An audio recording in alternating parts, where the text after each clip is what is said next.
But if you don't act, if you don't move forth, then what's the point? Like, why are we actually in this chair? And I think sometimes people tend to get bogged down by real and perceived barriers, or perhaps maybe enjoy a little bit of the comfort level of their current position or situation that they don't feel perhaps as motivated. And I think one of the things in all my places, like, we've been able to achieve a lot in terms of just within individual schools across the system, or even like reaching out to the community.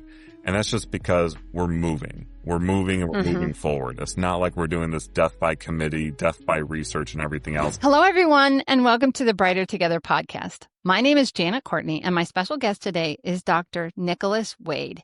Nicolas is the superintendent at Columbia Union School District, and that's in Columbia, California.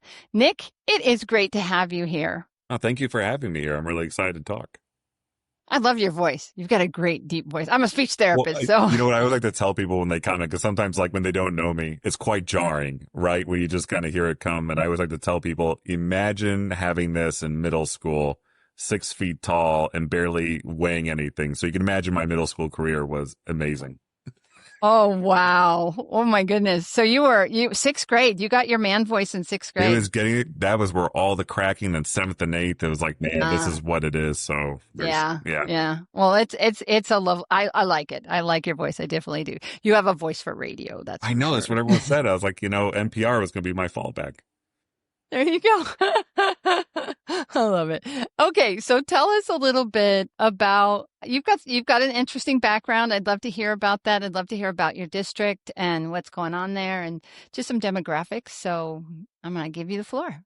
Yeah, Columbia Union School District. We are considered a rural school district in the Sierra Nevada foothills, and it is right now, we are a single site K-8 school district. We have about 450 to 500 students with about 67-68% are considered socioeconomically disadvantaged. And we have an IEP population that has kind of ballooned from 12 to 17% as well. Of all the districts I've actually been a superintendent of, this would be the least diverse. We're predominantly white, which is a far cry from what I've been used to in the past, but still very similar challenges to what previous districts have been, and luckily been able to kind of bring those experiences in to kind of help accelerate a few different endeavors here to kind of help out.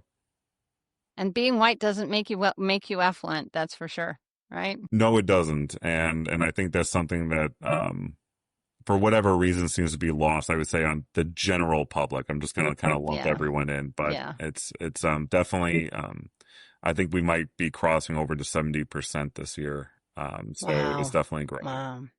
Yeah. And that's a sad thing. We want all colors and all people to be happy, healthy, and productive. And it's certainly not me or you saying something that is meant to be prejudiced, because it's not. It's just the reality of where you are and what you're doing. So, it's a tough thing. It's a tough topic, and it's a topic that, I just don't want to go there. I don't want anybody getting mad at us, because that's not why we're here.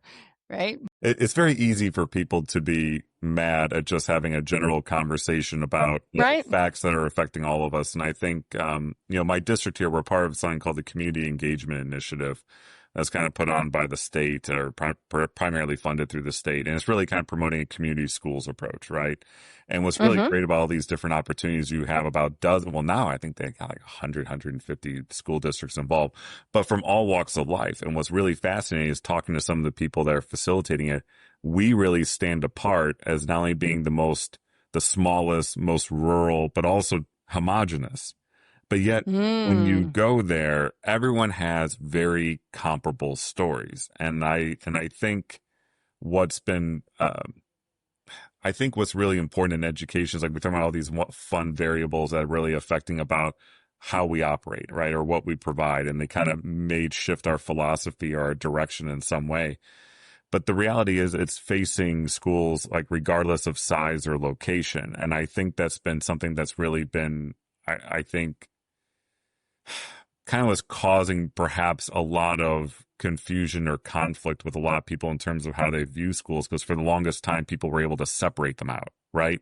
Like that's their school, Mm-hmm. that's an inner city problem or that's a rural Right. problem. But no, we all have them. There might be different, Mm-hmm. like maybe some different variables of various intensifying factors, but yet we're all experiencing the same issues in terms of what we're trying to do to close achievement gaps, get access to basic needs or support to students. Like we're all having the same conversations. And no matter where you go, that's the case. And I think it's really hard for people to accept that. I think educators and leaders have finally accepted that. Right. I think I would argue COVID actually really helped accelerate that conversation, but I think we're finally all realizing we can be different in the same room and really learn from one Perfect. another. And that I don't think that's Yeah. always been the case. And it's a beautiful thing because that's how change happens, right? When we recognize that we have some common factors, common ground, we're all struggling with the same kinds of things and we all want the same things. I always say, it doesn't matter what side of the aisle you're on. It doesn't matter where you're at in the political spectrum. We all want kids to be successful. And that's the main point. Education is about giving kids an opportunity to learn and to be better and to have an education. That's the whole point we're here, right? Yeah, people tend to forget that, right? It's for the kids. Right, And, right, you know, and I think sometimes people do get lost into like, why are we actually in this? We're not in it for our health. right. I didn't do it so I could like lose hair a little bit more aggressively. It was, we did it to make sure that students were able to have access to something that may have been different from what we had in the past, or even still try and preserve it depending, I guess, where you came from. But I think that's just always like the easiest thing, which is like, will this do kids right?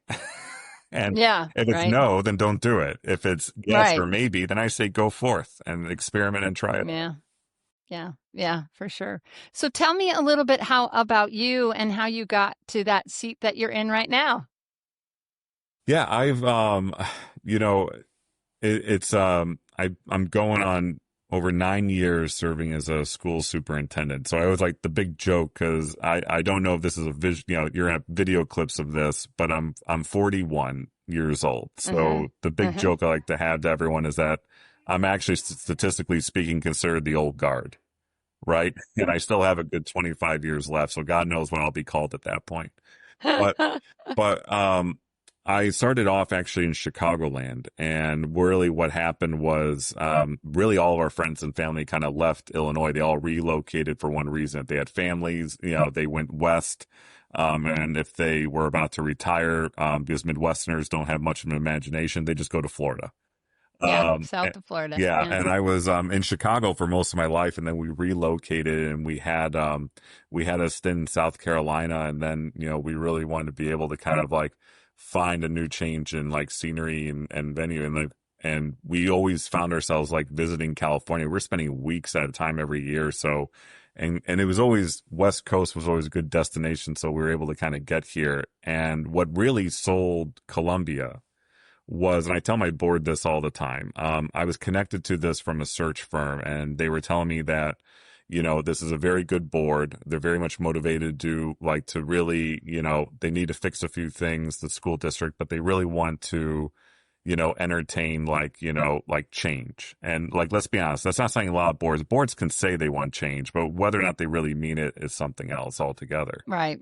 But one of and they were saying it's located in a very nice area. You're gonna love it. Plus, it'd be a good way to kind of get acclimated to California, and that is like checking all those boxes. And actually, my board sold it because, and I told them this when they hired me, is that they were pretty much the first board I think I met that they didn't really, I don't want to say lied, but they were very honest and they were very forthcoming. And I've had 32 board members in my time as a superintendent. So that's a Wow. lot. That's a lot. Yeah. That's a lot of therapy. And it's and this but I think what's really kind of brought me here and looking at the options was that it was something that I could bring what my experiences and prior successes have been. It was a board that was very receptive and encouraging for change, but also allowing me to still pursue opportunities that would like kind of bring a spotlight to Columbia, but also allow myself to, benefit professionally and develop further. And they've just been absolutely fantastic where very rarely can a leader say that they have a board where they really want to do what's right by the staff, by the families. There's no hidden agendas. Like our meetings are Nice. really about how can we make things better, or just like really just kind of appreciating like what the students and staff are able to have access to. And I think that's really helped accelerate a lot of different endeavors here. Because I kind of like to say we're a small school with a big vision. And a Mm, lot of the programming supports that we actually offer to all of our students is something that places that considered in quote unquote affluent areas or that have more resources, like whether it's in the Valley or Sacramento, we offer it. And it's kind of cool that we were able to get to that point. And it's not like we're competing with something that's like 50 miles away. It just right. happens to be that we were able to kind of create a unique experience here for our, for our community and the surrounding area. And I think it's just something that is really just exciting, continues to be exciting. Right. So what kinds of things have you been implementing since they hired you? Um, so one of the, man, So I wanted to, yeah, because we've had a whole lot to kind of address because like Well, pick the ones that you want. Pick the ones you the want to things that highlight. I'm There we most go. proud of is like really being Yeah, able there to you go. kind of like I think the things I'm most proud of is that we're able to provide consistency or equity to all the students. Like so one of the things that we're able to do is that regardless of, what acronym you may have attached to you or what grade level you're in, that you're able to have exposure to the four core. You're getting access to music, art, and physical education. We actually have a middle school course catalog that really is a tied to college and career pathways and has proper scope and sequence. Like we offer the opportunity for you to get exposed to and participate in high school level classes like in STEM, coding, world languages. We offer a lot of, family counseling services to our students. We just opened up a community closet that's going to expand to hygiene products in a pantry. We did Nice. a whole Yeah. bunch of, facility buildings and grounds improvements where, we were able to really renovate some areas, make a true, proper art room, new playgrounds, like really beautify the area, like, and really expand because we're in a very open campus. It's gorgeous, just absolutely gorgeous. I Mm. love sending pictures of it to, to former colleagues, just to kind of rub it in a little bit about, hey, look, like, because it is just beautiful. Like, and everyone thinks I'm like actually doing something with the filter to make the sky that blue. I'm like, no, that's just No, that's Columbia. California. This is Yeah, beautiful. it is Yeah. beautiful. Yeah. And we've been able to we're doing a structured after school opportunity called Discovery, so that way students can actually we can kind of expose students a little bit more of their interests. So it's not just saying it's always strictly academically based. It can be it can be underwater basket weaving, but something that the kids can participate in. But we also provide transportation home, so that Oh, way nice. kind of encourages the parents to sign them up. Uh, Nice. Yeah. but we're also dabbling in AI. Like we actually have quite, my staff are receiving a significant amount of training. I'm actively involved in a lot of that. And we do have a few tools that are really, really opening up a lot of different horizons for us. And we're Yeah, a leader in global ed. So we got lots of things going on that I think most would yeah. not stereotypically attribute to a rural K-8 site.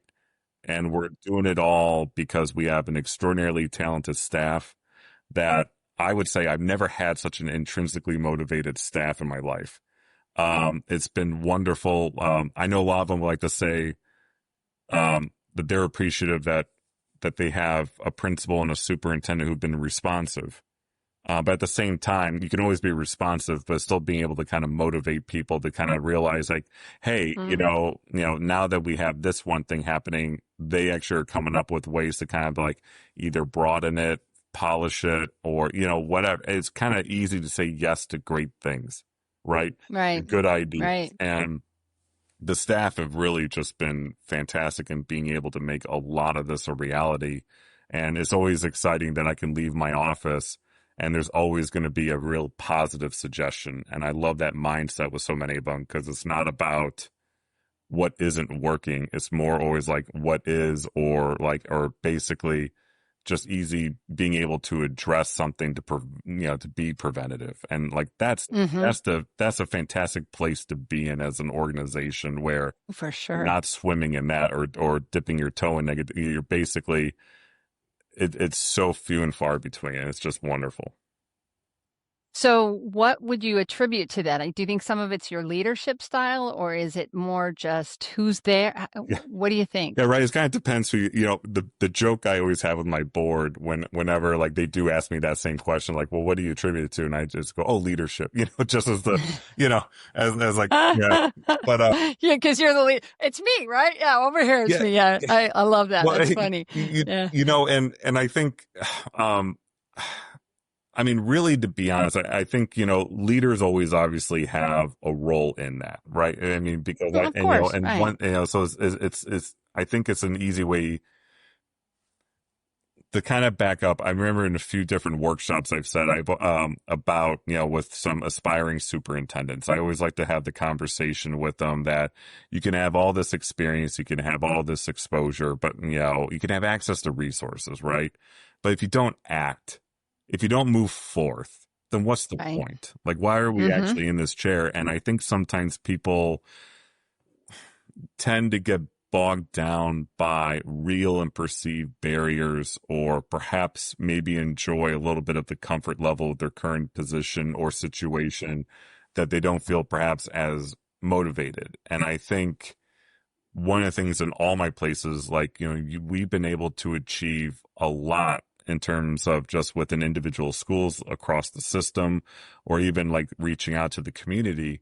And that's just because we're moving and we're Mm-hmm. moving forward. It's not like we're doing this death by committee, death by research and everything else. And I love when I hear people say, well, we need to like explore, we need to pilot and all that. I'm saying, I think we're kind of past that. I like getting these spirited debates with other leaders about it, because I really feel like that is lost time. And Yeah. frankly, we are now at a point, if we were in the 90s or early 2000s, I think that'd be a different situation, because you don't have the overt amount of access that we have to research or to reach out to other school sites. Like, I think our situation and climate is so different that you're able to find something, an opportunity, that you can really embed within your school or your district that, may have taken time elsewhere. But that ability to move forward, that will, I think, is really like the biggest piece. My staff here always tease me, especially my CBO, because I always can seem to come into her office, my chief business official. So Okay. I always like to pop in and say, hey, just in the back of your mind, or, and she's always having all these post-it notes, because there's always about 20 plates that are spinning at a time. Oh yeah, I get But it. it's I not get it. that, and it's one of those things, but it's important to kind of like leave doors open and not be surprised by, by events as they kind of unfold in some way, that you're at least prepared to do so or prepared to act. And, Mm-hmm. but I think being able to pursue it and willing to, but also not do it in silos, really also helps out. Like, I think reach a number of kids, make it Yeah. systemic. Yeah, it sounds like you've got a good idea of how to motivate people and get them moving, and that's really good. And they're responding, obviously, because you're being successful. That's great. I was actually sharing this story because we were getting recognized by the Blue Zones Project for a lot of work that we've done for student and family wellness here. And I told them the story of how in my first district, there wasn't an initiative for 20 years. Honest to God, no initiative.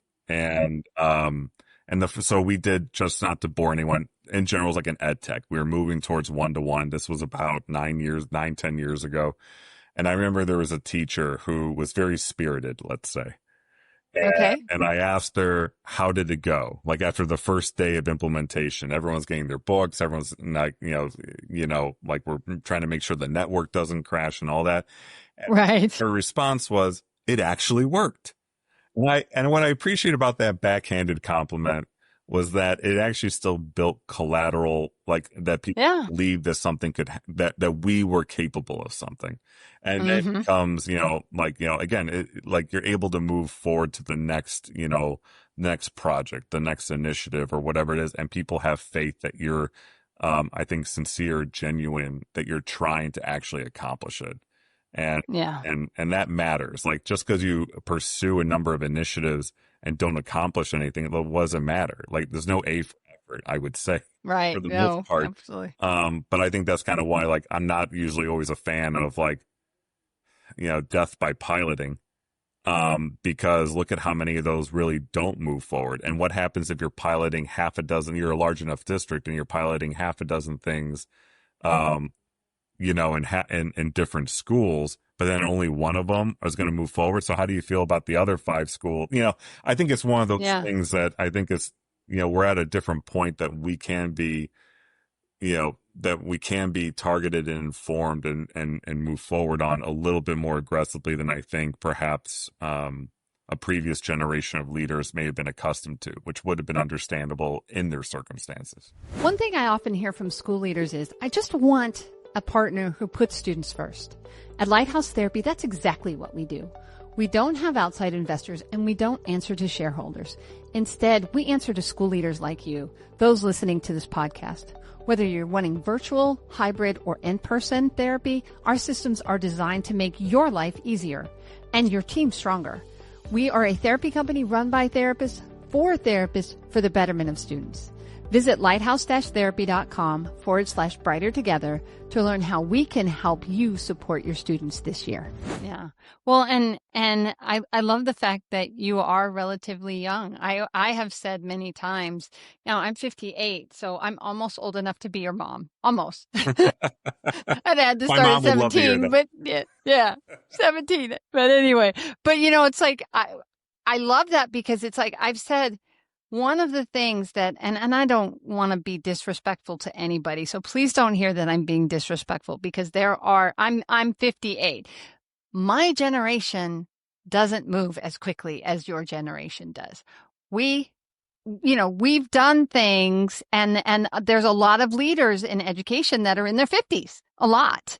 And it's harder to get them to pivot sometimes than it is to get younger generations to pivot, because you've grown up with it. You understand and embrace technology better than we do. I mean, I'm like, my kids laugh at me because they always get the same phone as I get the same phone as they have, or they get the same phone as I have, just so that I can go, okay, can you fix it for me? Yeah. Because it does something weird and I don't know why it's doing that thing. And I mean, I'm not a total technophobe. I run a tech company, but my kids and my husband, we have a family business, and they love to tease me that I am the least technical of all of the people, and I am the CEO of this company. I have the big picture. I'm not the tech guy. Like, we have 3 tech guys. I don't do that. I don't know how to do that. I call them. I'm like, my son is one of our tech support people, and and my husband is our CTO.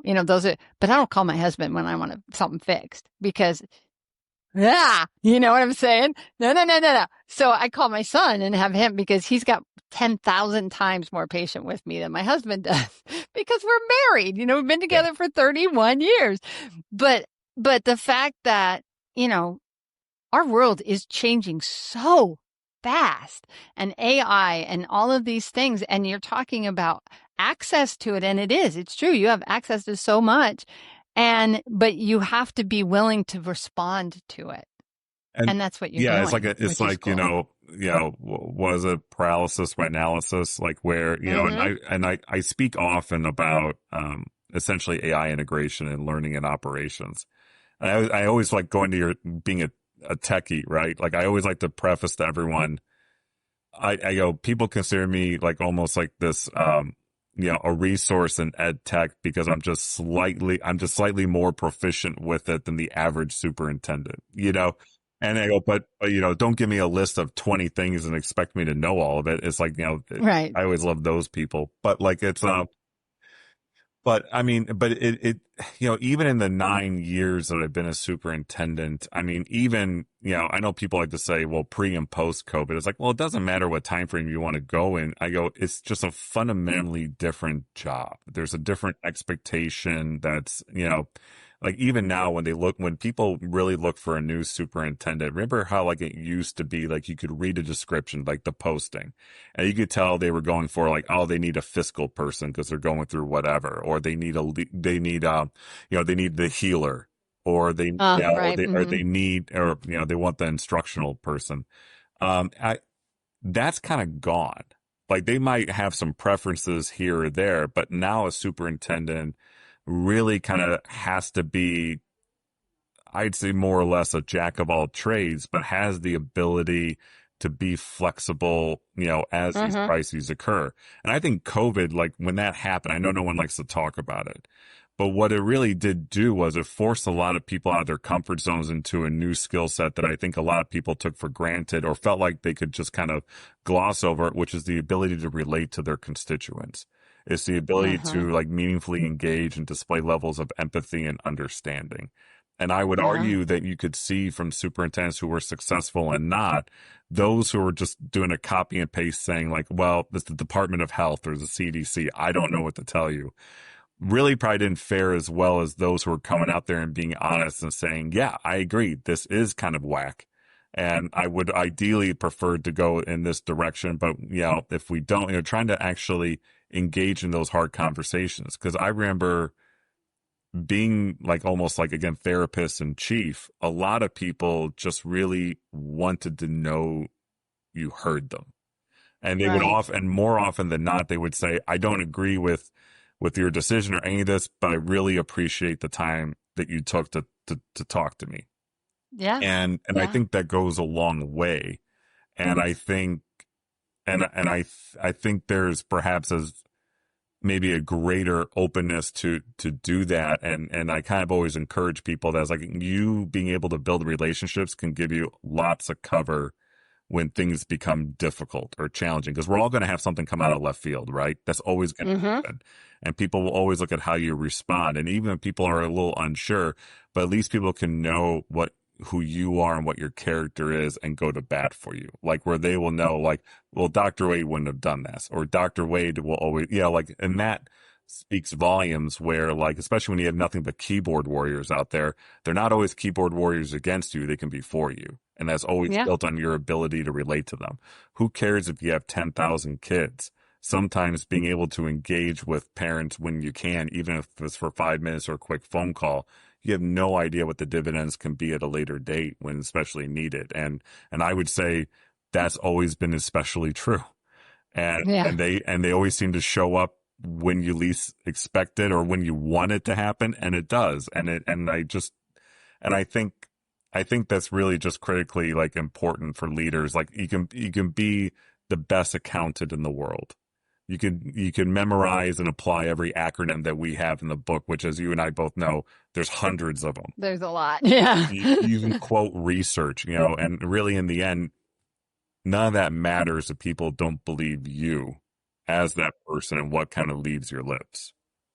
Yeah, I think that's trust. I think you're talking about trust. They getting the people that are in your community to trust you to do what's best in your role, and for their students and for their children and for their jobs. There's so many different facets for your board. I mean, all of those things you have to navigate so many different avenues. But when you have that trust and empathy and respect, it makes such a big difference because people will rally behind you when they trust you and when they think that even if they don't, like you said, even if they don't 100% agree with you, they will rally behind you because they know that you're trying to do what's absolutely best for them. And it's true. It's true in so many sectors. And I think when leaders choose not to, and, lead with an iron fist or my way or the highway, you're not going to get very far. No, authenticity goes a long way.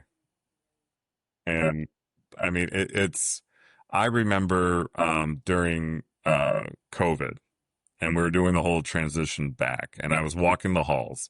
That was always apparently a new thing, was a superintendent going into schools unannounced and walking through the halls. And there was a teacher who clearly looked distraught. And I just kind of stopped decide, walked in the door and just, was walking through, just wanted to make sure everything was fine. And it started first with a couple of just random questions. And then next thing you know, I find myself sitting in the student desk across from their desk and was probably there for a good 20 minutes, taking up most of her plan time. And I just remember she just, not only she sent me a very considerate email about it, but that's the story that went around. That here's a superintendent, has barely been here 2 months, and yet was willing to, just sit and have an honest conversation about everything going on. And, Right. And again, those little things that matter and then reflect on you. And it's always like, I have to tell some superintendents, it's always about your brand. Like, who are you? What are you all about? Because, those core values, like, and that's really all that kind of carries with you. And, there's a big difference between, compromising those values just means you don't have any. And, making adjustments or excuses to them, for some other ulterior reason is not really you having conviction. You might have different challenging factors, you'll do what you can, but you still have to believe what you believe and how we behave as professionals, how you want your teachers and admin to be, or what you expect out of students, and what are you there to provide, to provide them. And, because we're the figureheads. It doesn't matter if you have the most dysfunctional board imaginable. Like, they get pressed too, but in the end, they're looking at you. Like, what's going on with you, and you are what travels. Like, board members come and go. No one really thinks about them on a regular basis or have the ability to pop up again in a similar capacity elsewhere. You do.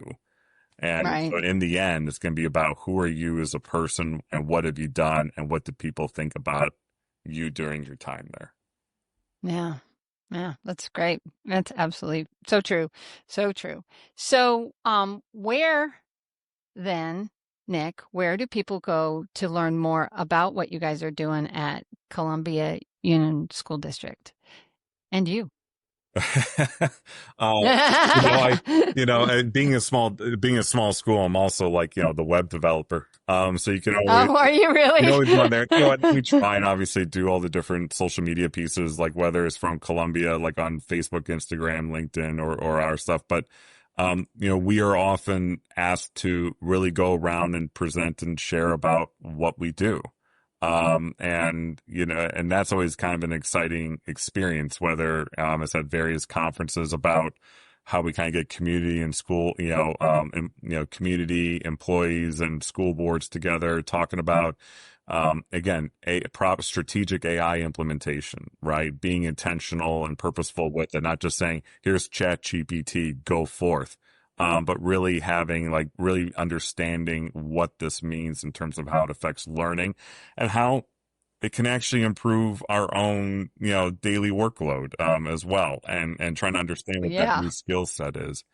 And especially, with what we're doing for student supports with, again, like wellness projects that we're doing with Blue Zones, but also in terms of how we've been able to really offer a lot of special education and behavioral supports to our students. We have it all out there, and it's funny because you've asked that question, and I was at the National Council for Education Research and Technology fall leadership summit in Seattle, and we were talking about how one of the sessions about how over time, upon reflection, how has your role as a leader in general, like in the professional community, changed, in some way. And one of the things all of a sudden I realized, which was I've kind of evolved from that person who's just in the room chiming in or contributing to a conversation to now I'm becoming like the resource and coach and everything that's happened. And it's kind of a unique thing. And I think it got proven a little bit more when I was getting my coffee. And then a colleague goes, well, you want to talk to him. He's the AI guy. And then all of a sudden I realized, wait a minute, we were just asked to present at a couple different conferences about what we're, I'm starting to kind of dawn. And what's really kind of neat about that is, again, we're a K-8 district located in the Sierra Nevada foothills. And there are districts with 10 to 30,000 kids that are looking for ways to kind of break through on similar initiatives. And, even like how we have a full-time reading and math interventionist. I don't even think I mentioned that. And, and they're real interventionists. They're not just someone I'm trying to make full-time, do Right. something in the hallway. This is what they do. And they have caseloads, and we have set enrichment time every day for all students. And we work and we do something that is there to build up their skills to be successful in the classroom. And, and people are just always like, well, how do you do it? And I always love, like, when we do share what we've been able to do and incorporate all these different things, it always seems to be about the volume and the pace. And again, it kind of goes back to, but these are all things that we've identified as a need through, lots of discussion and collaboration. So none of these were foreign things that we were bringing up. They were reasonable solutions. But we also realized to do one well, it has to impact maybe perhaps another area, and that it just starts to stretch and expand. But that's just called, like, it's just called, it's called establishing systems, right? That's all it is. It's a system. It's not just a procedure. It's a true response towards what the needs are, and something that can be sustainable. But, like, I think there's plenty of things you can find us out there on, and we're always, my principal, Ms. Rebecca Wood, is absolutely stellar with restorative practices and conscious discipline, has really done a lot to help change that approach on, the adult response to child behavior, right? And she's been stellar and has been going around sharing that success story.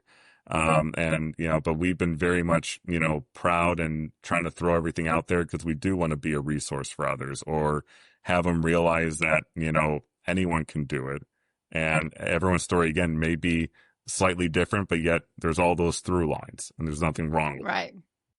Yeah, and that's the most beautiful thing about educators is you guys are just leaders in education, just want to share their successes with others because everybody wants the kids to be successful. And, it's one of the themes that I've seen that seems to just keep going throughout my shows over and over again. Like I was saying to you when we started, you're number 150 for me, which is so cool. So I've had an opportunity to talk to a lot of amazing people all over the United States, from California to Maine, Florida to Idaho, Washington, take your pick, and there's just been such an outpour of people that, hey, here's what we're doing. Here's what's working. Here's what's successful. Here's how we're managing it. And if I can help you, I'd be happy to do so. Even if it's just email me and ask me a question of how we did such and such, or come and see, or whatever. And I love that because that is America. That is who we are. As an educational body, we love our kids. And, we talked a little bit about the different aisles. It doesn't matter because all of the leaders in education, we just want kids to get a great education. And we're willing, and you guys are willing to share what you've done with someone else who might need the answer to that question, which is fantastic. Yeah. I mean, we're educators. We love stealing from one another. Absolutely. And it isn't stealing. No. You guys give it away. You really do. It's not even stealing. I think people would be floored because, kind of going that whole thing of how people view education. I think some people in all states, like, would be shocked to know that something that they like in their school probably came from a state they wouldn't guess. I'm not going to go and get specific about it but, like, I think people are very much oblivious to how much we do share. And I love what you were saying because it is a very unique profession that I think it thrives on that ability to learn from one another, whether it worked or not. It doesn't, it's like, but you took something away from it, and hopefully one would be able to apply it to their unique situation, whatever it is. Yeah, and I've asked that question before too. It's like, you did this amazing thing. What would you tell people not to do? Yeah, right. Absolutely. I mean, a lot of my larger initiatives came from, like, I remember making the case to the board. I was like, don't do this. And a lot of it just really kind of comes down to training. Like, I remember, and, again, it's building up the capacity first before rolling something out. Like I think in education, a lot of us we just want to get the shiny thing out there and then we'll worry about it later. And it's like sometimes there's nothing wrong with taking a few extra months to make sure you get it there and you've ironed out all the, wrinkles, whatever it may be. And, and that's always, I mean, just even with how AI is being done. So everyone here in my district, if you have a W-2, you're getting generative AI literacy training. And that was because hearing from superintendents from the 90s and 2000s who put off adopting, embracing the internet in schools, said they grossly regret it, that they didn't do it earlier. And I think that's just a thing that it's not going to go away. So that's like almost a driving force for us, just as an example. Yeah, it's a great example. Well, I hate this, but we're out of time. We've been talking for 39 minutes already. Okay, yeah. Well, I was a high school English teacher. We tend to do that. That's okay. And I'm a speech therapist, so there you go. Yeah. So Wade, or Dr. Wade, sorry about that. Nicholas, Nick, whatever, all of those names. Don't have a monocle. I'll get them. You're fine. Yeah, take your pick. Thank you for your time, for your willingness, and just for your passion. And tell your mom that I could be your mother. You'll appreciate that. Trust me. Yeah. Thank you so much for being on Brighter Together, because, as I've said, and as we just discussed, we're brighter together. So thank you for having me.